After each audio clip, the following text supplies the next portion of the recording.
Okay, आमेन, hallelujah. भजन संहिता 119 उसके 145 से 152 आयत तक हमने पढ़ा है। और ये लिखने वाला कौन है? दाऊद, है ना। ये लिखने वाला कौन है? ये दाऊद। और खास बात क्या है इसमें, यहां देखिए दाऊद परमेश्वर को कितनी अच्छी रीति से समझता है ना। दाऊद परमेश्वर को कितनी अच्छी रीति से समझता है, या कितनी अच्छी रीति से जानता है वो परमेश्वर को, है ना। अब देखिए 145 में क्या बोलता है? मैंने सारे मन से प्रार्थना की है कि हे यहोवा मेरी सुन लेना, मैं तेरी विधियों को पकड़े रहूंगा। क्या प्रार्थना की उसने? है? हम प्रार्थना करते हैं चीजों के लिए, इसके लिए, उसके लिए, उसके लिए, है ना, अपने फायदे के लिए बड़ी प्रार्थनाएं करते हैं। लेकिन यहाँ वो क्या बोल रहा है? मैं सारे मन से एक ही प्रार्थना कर रहा हूं प्रभु, जो तेरी विधियां है ना, तेरी आज्ञा, उसको मैं पकड़े रहूं, वो छूट ना जाए बस मुझसे। ये प्रभु मेरी पूरे मन से मेरी प्रार्थना है पिता तेरे आगे, कि मैं तेरे विधियों, तेरे नियमों को मैं पकड़े रहूं, बस उससे दाएं बाएं ना मुड़ू गए। कई जगह में हम भजन संहिता में इसमें पढ़ते हैं कि हे यहोवा मुझे अपनी विधियां सिखा। क्या बोलता रहता दाऊद? प्रभु तू मुझे प्रभु तू मुझे अपनी विधियां सिखा। 119, यदि इसको ही पढ़ेंगे हम, 119 की 26 आयत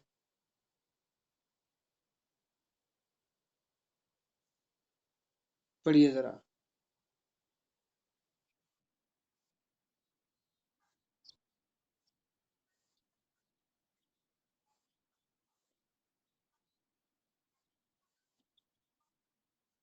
क्या बोलता है? परमेश्वर तू मुझको अपनी विधियां सिखा, है ना। क्या बोलता है हर समय? हे परमेश्वर तू मुझे अपनी विधियां सिखा। और यदि 30 में हम पढ़े, यहां लिखा मैंने सच्चाई का मार्ग चुन लिया है, तेरे नियमों की ओर मैं चित्त लगाए रहता हूं। मैं हर समय क्या करता रहता हूं? हालांकि वो है क्या है, उसके पास सिर्फ एक ही काम नहीं है, बाइबल पढ़ना या उस विधियों को पढ़ना। वो राजा है। समझ आ रहा है? वो कौन है? राजा है। उसके पास बहुत जिम्मेदारी है, उसने प्रजा को देखना है। कई बार युद्ध होते हैं, उसने युद्धों को देखना है। कोई शिकायत वाले आते हैं, कोई निर्णय, कई तरह के काम है, क्योंकि वो देश का राजा है। लेकिन उसके बावजूद भी वो क्या कहता है? मैं तेरी विधियों के ऊपर अपना चित्त लगाए हूं। यानी प्रभु तेरे वचनों के ऊपर मैं अपना चित्त लगाए रखता हूं। चित्त लगाए रखता हूं का मतलब क्या है? कि परमेश्वर जब भी मैं कोई निर्णय लेता हूं, या जब भी मैं कोई न्याय करता हूं, तो प्रभु उस समय मैं तेरे वचन को याद करता हूं, कहीं मैं वचन के खिलाफ न्याय तो नहीं कर रहा। चित्त लगाने का मतलब क्या है? कि मैं हर समय प्रभु तेरे वचन के अनुसार अपने आप को देखता रहता हूं, जांचता रहता हूं, कहीं मैं दाएं या बाएं तो नहीं जा रहा। हम्म। क्या कहता है? कि प्रभु कहीं मैं तेरे वचन से दायां बाएं तो नहीं जा रहा, मैं सीधा भी चला हुआ हूं कि नहीं हूं। इसीलिए क्या कह रहा है यहां पर? हे परमेश्वर, हे प्रभु, तू मुझे सबसे पहले अपनी विधियों को सिखा परमेश्वर। अपनी विधियों को सिखा, अपने वचन को सिखा। और मैंने सच्चाई का मार्ग चुन लिया है, और तेरे नियमों की ओर मैंने चित्त लगाया हुआ है कि परमेश्वर तेरा नियम क्या है। जब हम बात करते हैं, क्या बात करते समय हम परमेश्वर के वचन के ऊपर चित्त लगा के रखते हैं कि मैं बोल क्या रहा हूं? हम्म?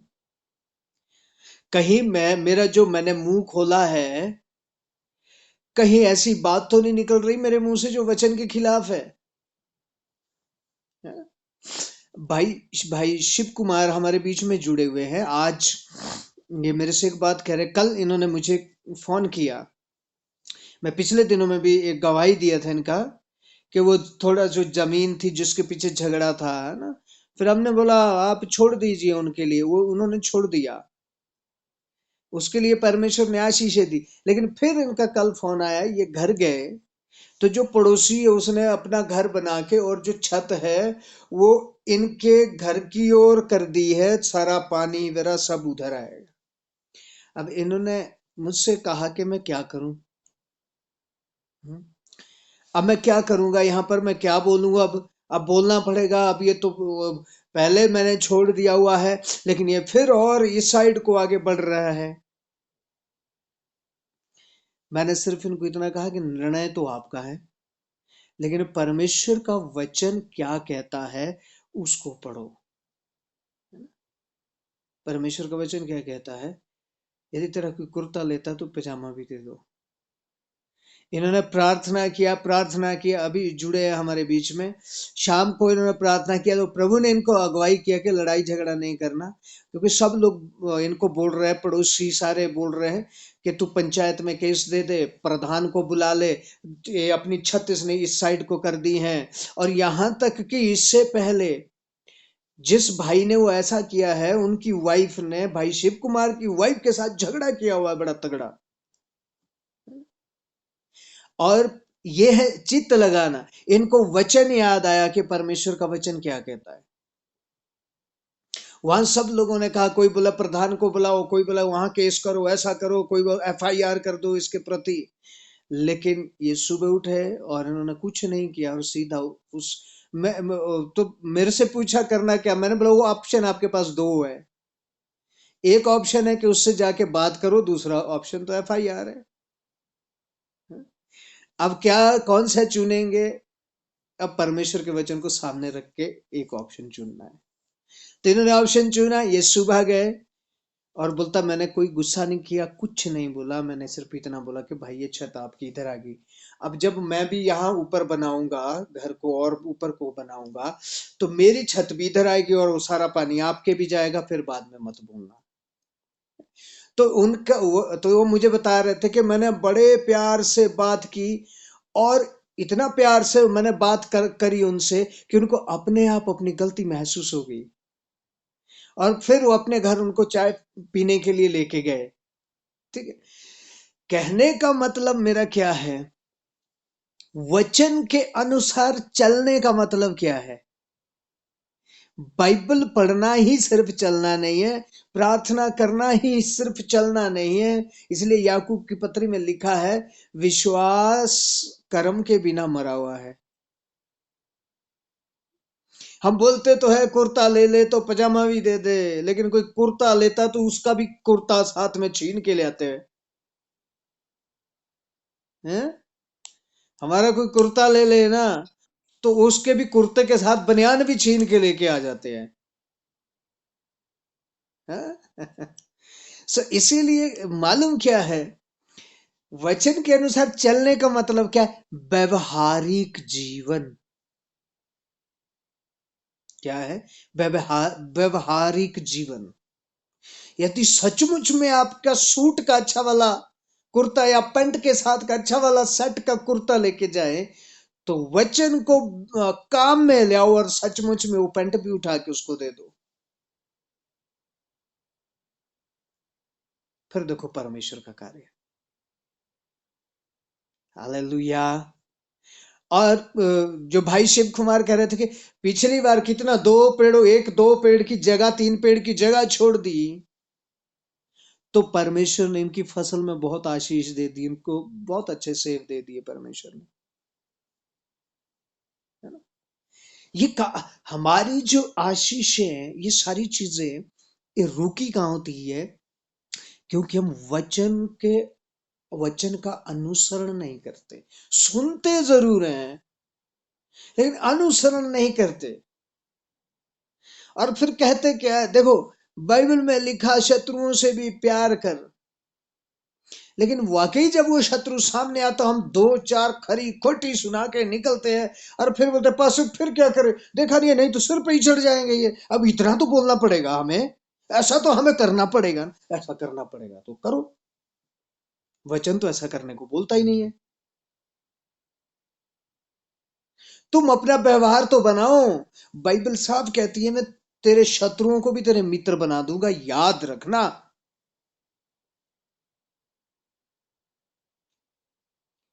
तेरे शत्रुओं को भी मैं क्या बना दूंगा, मित्र बना दूंगा। और याद रखे प्रभु के लोगों, परमेश्वर का वचन कभी भी झूठा नहीं है, सत्य है।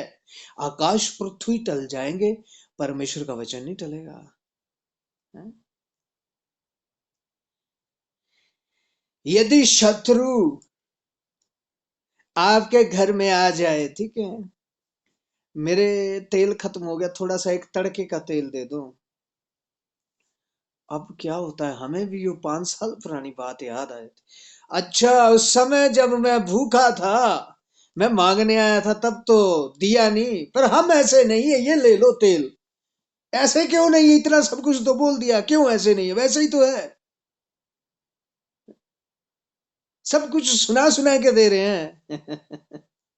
मतलब इसका क्या है, वो है ना अंदर अभी भी नफरत पड़ी हुई है, कड़वाहट अंदर है, और बस मौका चाहिए उसको निकालने के लिए। बस फर्क इतना है कि हम तो विश्वासी हैं, हम गुस्से से नहीं निकालेंगे, हम प्यार प्यार से निकालेंगे कड़वाहट। क्या फर्क किया है, हमने फर्क मालूम कितना किया है। निकालते जरूर है वो कड़वाहट, रखते भी जरूर है वो कड़वाहट अंदर। फर्क सिर्फ इतना, कहने जाती थोड़ा थोड़ा गुस्से से और निकाल, अच्छा यहाँ मांगने के लिए आते, पहले मेरे साथ ऐसा किया वैसा किया, ठीक है, वो गुस्से से। अब हम क्या करेंगे, निकालनी हमने भी है। अब कैसे निकालें, प्यार से निकालेंगे। हम तो विश्वासी है, हम तो ऐसा नहीं करते। आपने तो हमारे साथ ऐसा किया था, उस समय वैसा किया, लेकिन आप ले जाइए, हम नहीं करते ऐसा। निकाल दी ना, लेकिन प्यार से निकाली। हालेलुया। प्रभु के लोगों, वचन जब कहता है कि शत्रु से प्यार कर, और फिर कहता है उन्हीं शत्रुओं को मैं तेरे मित्र बना दूंगा, तो हम क्यों भूल जाते हैं वचन, कि जो वचन कहता है वो सत्य कहता है। हम्म? हमारे मुंह से तो मरने मारने की बातें, गाली गलौज निकल आता है, और फिर मांग रहे होते प्रभु सामर्थ्य दे, प्रभु सामर्थ्य दे। प्रभु बोलता काय के लिए, गालियों के लिए सामर्थ्य दूं, और काय के लिए चाहिए सामर्थ्य, गालियां मारने के लिए, लड़ने झगड़ने के लिए सामर्थ्य चाहिए। सामर्थ्य देगा प्रभु, लेकिन अपने कार्य के लिए सामर्थ्य देगा। जिस दिन ये मुंह खाली हो जाएगा ना, यिर्मयाह 33 का 3, शायद निशा बहन हमारे बीच में जुड़े हुए हैं, इस वचन को बहन याद रखे। यिर्मयाह 33 का 3, उसमें क्या लिखा है, अपना मुंह खोल, मैं उसे भर दूंगा। वो भरेगा कब, जब ये खाली होगा तभी तो भरेगा ना। हाँ?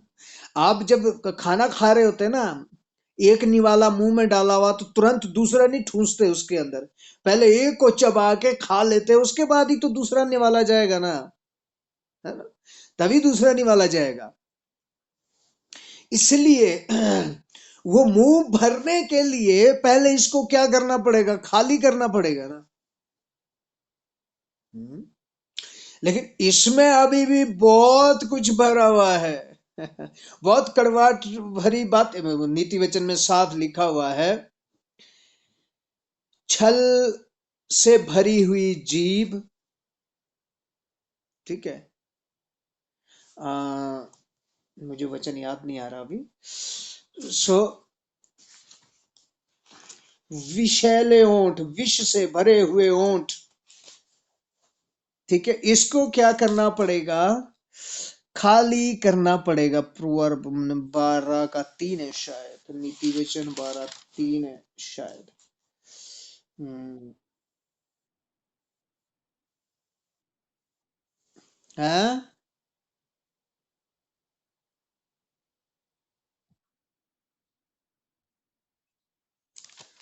हाँ, 6 में कहाँ लिखा है देखो। हाँ, पढ़ो। 6 का 16 से पढ़ो।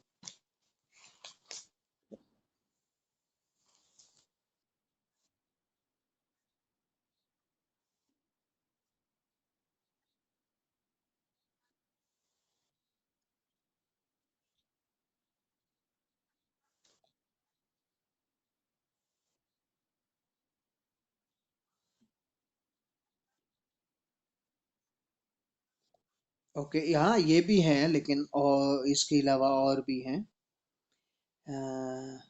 24, 33, चलिए कोई बात नहीं, मिलता है तो मैं आपको बता दूंगा। 24 का, ओके ओके, नो, चलिए, ठीक है। मतलब क्या है, कहने का मतलब क्या है? इसीलिए यहां पर जो दाऊद है ना, दाऊद क्या बोलता है?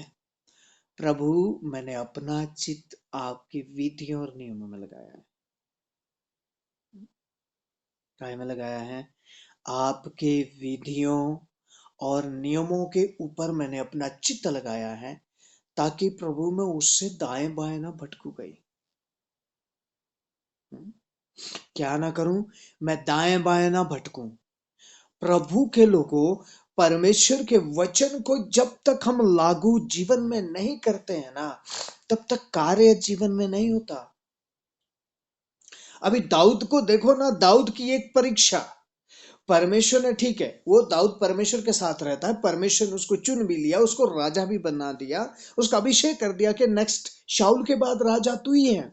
लेकिन वही शाऊल किसके पीछे पड़ गया? दाऊद के पीछे पड़ गया, उसको मारने के लिए उसके पीछे पड़ गया। लेकिन जब उसने बहुत ही दाऊद को तंग कर दिया, लेकिन दाऊद के चित्त में या मन में भी बुराई नहीं आ रही। यहोवा मन को जांचता है, मन में भी बुराई नहीं आनी चाहिए। और देखिए, दाऊद के मन में, चित्त में बिल्कुल शाऊल के लिए एक बार भी बुराई नहीं आई कि यार अच्छा होता ये मर ही जाता तो कम से कम मैं तो सुख से रहता। बोलते ना, मैं ऐसा भी है, बोलते रहते ना ऐसे ही, मर भी जाता तब तो हम चैन से रहते। दाऊद बोल सकता था ना, उसने बोला नहीं। जब परमेश्वर ने दाऊद के हृदय और मन को, चित्त को देखा कि फिर भी उसके अंदर बुराई नहीं है, तो परमेश्वर ने 2 बार शाऊल को दाऊद के हाथ में कर दिया कि चल जा मार इसको। क्या बोला? मार इसको। लेकिन दाऊद क्या बोलता है? ये परमेश्वर का जन है, मैं इसके ऊपर हाथ नहीं उठाऊंगा। ये जैसा भी है, ये मेरे विरोध में है, कोई बात नहीं, मुझे मारने के लिए। हालांकि यहां देखिए, यदि शाऊल के हाथ में दाऊद लग जाए ना, तो वो टुकड़े टुकड़े कर देगा दाऊद को उसी टाइम। परिस्थिति देखो, यदि दाऊद शाऊल के हाथ में लगता है तो वो उसके टुकड़े टुकड़े कर देगा। लेकिन परमेश्वर ने शाऊल को दाऊद के हाथ में कर दिया कि चल मार दे इसको, तू तो चैन से रहेगा। लेकिन दाऊद क्या बोलता है? नहीं, ये भी तो परमेश्वर का चुना हुआ है। हाँ, गड़बड़ हो गया, कोई बात नहीं, मैं हाथ नहीं उठा सकता। इसलिए प्रभु के लोगों, परमेश्वर के चुने हुओं के विरुद्ध कभी बात ना करें। परमेश्वर के चुने हुओं के विरुद्ध कभी बात ना करें।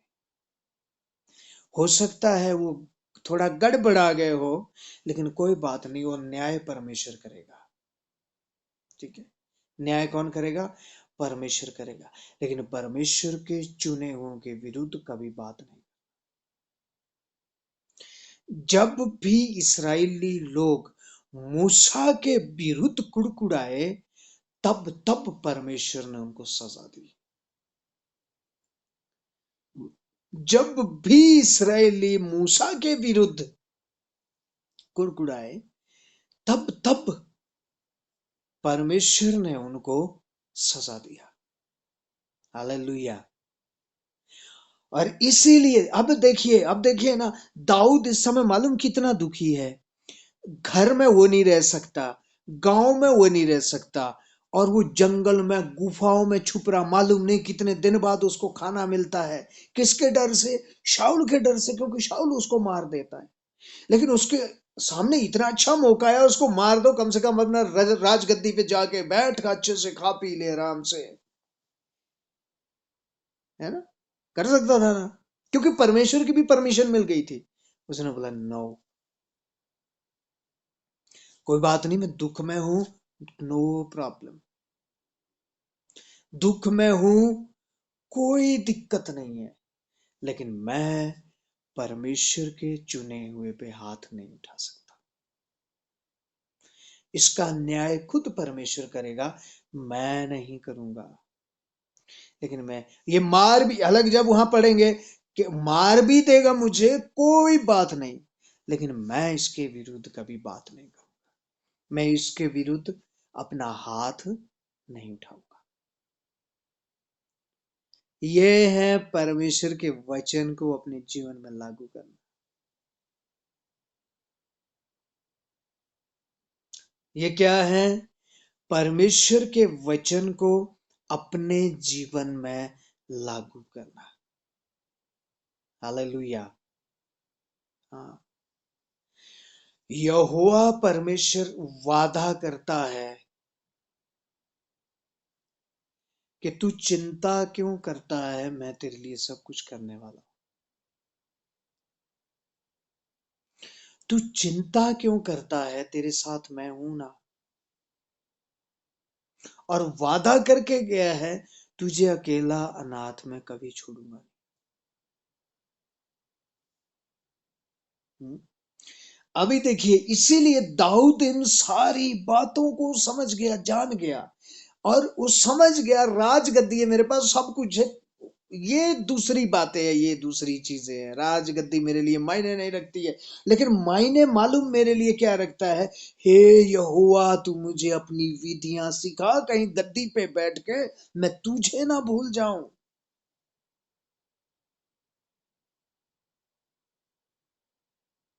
बल्कि एक जगह में क्या बोलता है कि हे परमेश्वर, कहीं ऐसा ना हो कि मैं ज्यादा खाकर मेरा पेट मोटा हो जाए और मैं तुझे भूल जाऊं। कहने का मतलब क्या था?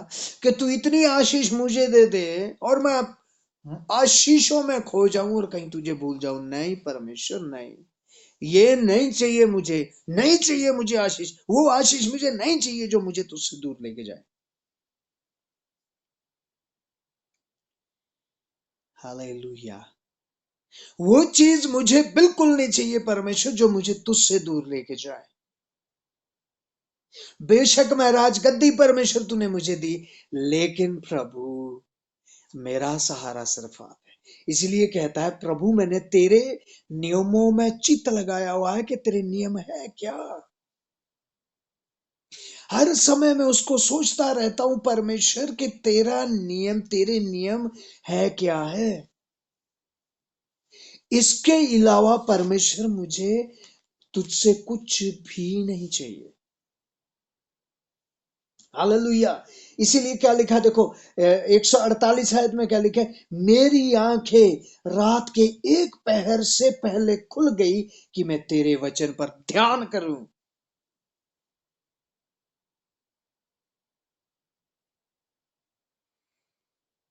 मेरी आंखें प्रभु ऐसी नहीं, मेरी नींद खुली। प्रभु ये नींद इसलिए मेरी खुली है कि मैं तेरे वचन पर ध्यान करूं। हम्म? कि प्रभु मैं तेरे वचन पर ध्यान करूं परमेश्वर। हम्म।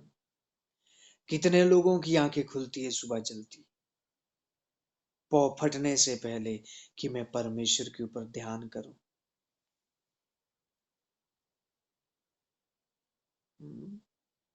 कितना लोग सोचते हैं कि मैं सुबह उठ के परमेश्वर के ऊपर ध्यान करूं।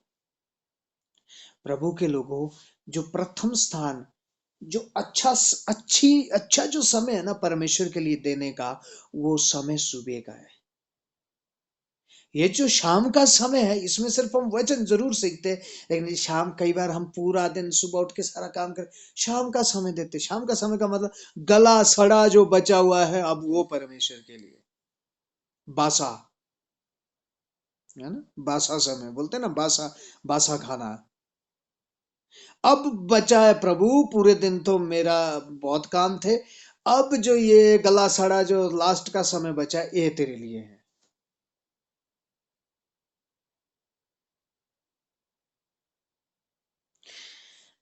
हम पहला स्थान देना सीखे परमेश्वर के लिए। यीशु मसीह भी भोर को उठ के प्रार्थना में जाते थे।